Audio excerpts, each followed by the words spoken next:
class, welcome. I'm going to talk to you a little bit about being a learner or a warrior. It's a great question to ask yourself. Are you a learner or are you a warrior? As a critical thinker, you want to make sure you can identify which one you are when it comes to debatable issues. This is not in general. Critical thinking is pretty much centered on debatable issues. Things where you and someone else may disagree. Certainly politics, pretty much any decision made by our political leaders. Things like issues on abortion, issues on religion, issues on lifestyle choices, sexual orientation choices, the differences on opinions as far as money or the political or monetary systems that we use, on and on and on. Any of these things are debatable issues, and that's what we need to think about when we're thinking about our critical thinking. For instance, you could talk about the issue of the minimum wage debate. Some people believe that minimum wage should be raised a lot. Some people feel that minimum wage should not be raised. And when you think about that, I want you to think to yourself, am I a learner or a warrior when it comes to that? So you have to be ready to become very humble, guys. Intellectual humility is paramount. It's most important here. You have to be ready to say, oh, I don't think critically about that. It's going to get a little uncomfortable in your head, I'm telling you. So you want to think, am I a learner or am I a warrior? So you're asking now, well, what's the difference?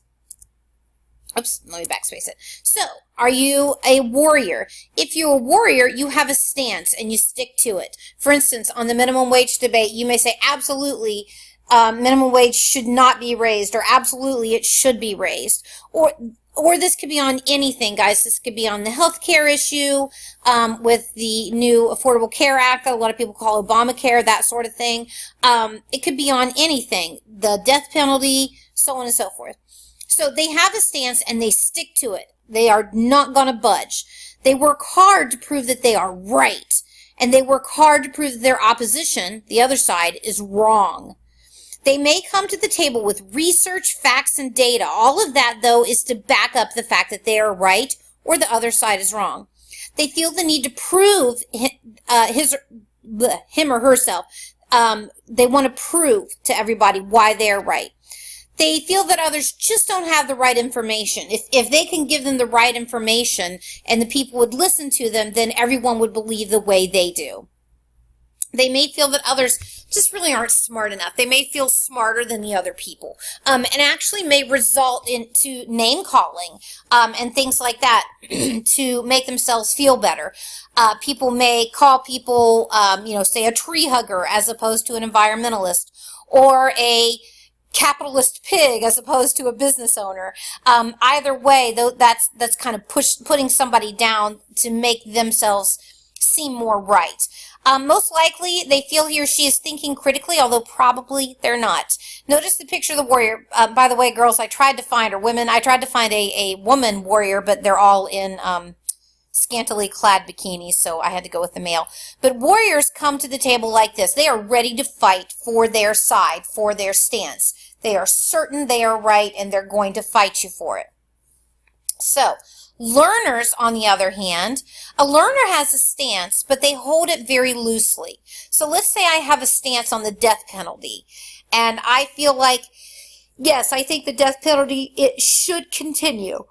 I'm going to hold that stance very, very loosely. I'm going to say, you know what, that is how I feel based on the research I have done. However, I understand that there's always more to know. I'll tell you one thing that was very interesting that I found when I was researching the death penalty is that most victims' families said that the death of the person who killed their family member, most of them, not all of them, but I don't want to say most, I'm going to say a majority. I'd say like 70-75% of them said that the death of the person that killed their family member did not bring them any peace. As a matter of fact, it had the opposite effect. They felt worse after that person was killed. That was something that shocked me, and that was something more to know, because I was willing to research both sides. You've got to be willing to research both sides. Now, whoops, let me back it up. The warriors will say, oh, I researched both sides. I've researched this extensively. Well, often that means that they research the other side so that they could prove the other side wrong. That's normally how people approach things. But a learner works to prove him or herself wrong. In other words, if I say, I think the death penalty is spot on, we need to keep it, my research should center more on trying to prove my stance wrong. I need to go out there and look for really good information that negates what I'm saying, that would show me why I could be wrong about the death penalty. That's how a learner thinks. And if you haven't noticed, a learner is what we're trying to be. That's a true critical thinker. A learner is not afraid to be wrong. And I'll tell you, they're not afraid to be wrong because they don't have an overly emotional investment in their stance. They're not so attached to their stance. So they're like, well, I could be wrong here. I want to learn more. And if people come to them and challenge their stance, so someone comes to me and says, Sarah, you are wrong about the whole death penalty issue. And I will say, okay, talk to me. Why? I want to know why. Not in a way of talk to me because what you're going to tell me, I'm going to refute, one after the other. I'm going to tell you why you're wrong. I'm going to listen to them. That doesn't mean I have to accept everything they say, but I do want to listen to them. A learner is always asking questions to learn more, especially about the opposing side. Never stop questioning. Even question your own side. Say, okay, where did this information come from? Let me go see if this is biased in any way. Let me make sure it's credible. Let me make sure it's reliable. Let me read the research and see if they had appropriate methods in collecting this information, so on and so forth. They do not label people in order to make themselves feel smarter or more right than the opposition. Just like I said, a warrior may do that. They may say, oh, someone was talking about a Southern guy, and he said that people said he must be stupid because he was very conservative and very Southern and spoke with an accent.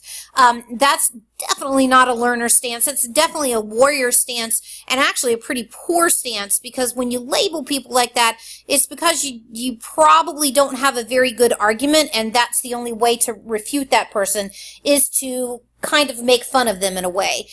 We see that done a lot in politics and that sort of thing on both sides, of course. So we want to make sure critical thinkers or learners, they don't label people in order to make themselves feel smarter or better. Learners are very eager to learn more, even if it proves them wrong. Learners are always out there looking for more information. When they have a spare moment and they've thought a lot about an issue, or they're watching TV and they hear an issue come up, they hop on their computer and start researching. And again, they don't have an emotional investment in it because they aren't holding too tightly to it. Guys, most importantly though, I want you to keep an open mind, be a learner, but not to the point that your brain falls out, right? I love that. Keep an open mind, but not so open that your brain falls out. By that I mean, you can't accept everything that you hear. We'll talk more in week 3 about credible and reliable sources. So just because someone says something to you doesn't mean it's true. I'll give you a great example. Facebook this past week, a lot of people were passing around a map. I wish I had it on the picture of it on here. It was a map of what supposedly used to be the areas that Native Americans had of North America, and it was this whole map covered with them, and people were passing it on and talking about how, oh yeah, look, and oh, now I see how things are named the way they are where I live, and so on and so forth. But sadly, they let their brains fall out because they didn't read the map closely. The map wasn't an actual map of where these tribes were, because there were only like 30 or so tribes on there, and apparently there were over 100 tribes, hundreds of tribes in in North America at that time. The map was only about what someone perceived what North America would look like had it never been settled by Europeans. So they were saying this is how they think it would look. So in other words, they actually, even in their thought of how they thought it would look, they got rid of a bunch of tribes. But people were passing it around like it was fact. So please be careful where you get your information. Don't let your brains fall out. Question that information. But keep in mind, we want to be learners, guys. We want to just be ready to question. be ready to question ourselves, be ready to work hard to prove ourselves wrong. And we do that because if we don't try that, we're going to be too biased about our own stance. All right, guys? So that's the difference between a warrior and a learner. I will tell you, almost everybody, if they are talking about a stance that they care about, they become a warrior. If you don't have an opinion on it, of course you're a learner. If someone's going to talk to me about veganism, I think I've used this example before, but if someone talks to me about becoming a vegan, I don't really have a stance on it. So I'm willing to learn. It's very easy. But if you talk to me about something, say gun control or the death penalty or the minimum wage debate, although I have to say on the minimum wage debate, I really don't have much of a stance. In the death penalty, it's not that I don't have a stance, it's that I can't pick a stance on either of those because I've researched it a lot, because students researched a lot in this class. But I'll say on something like gun control, I have a pretty solid stance on that. So if I'm not careful, I can very much be a warrior. So I need to be prepared to not stick to my stance. I need to be prepared to not try to prove myself right, but to prove myself wrong. I need to be ready to listen to the opposition, not try to point out where they're wrong, but really, really listen. Now, that doesn't mean I listen to incorrect information, but I listen with more of an open mind than I normally would have. Okay, guys, I hope that helps, and I appreciate you watching this. Thanks so much, and feel free to ask any questions or let me know if you have any concerns.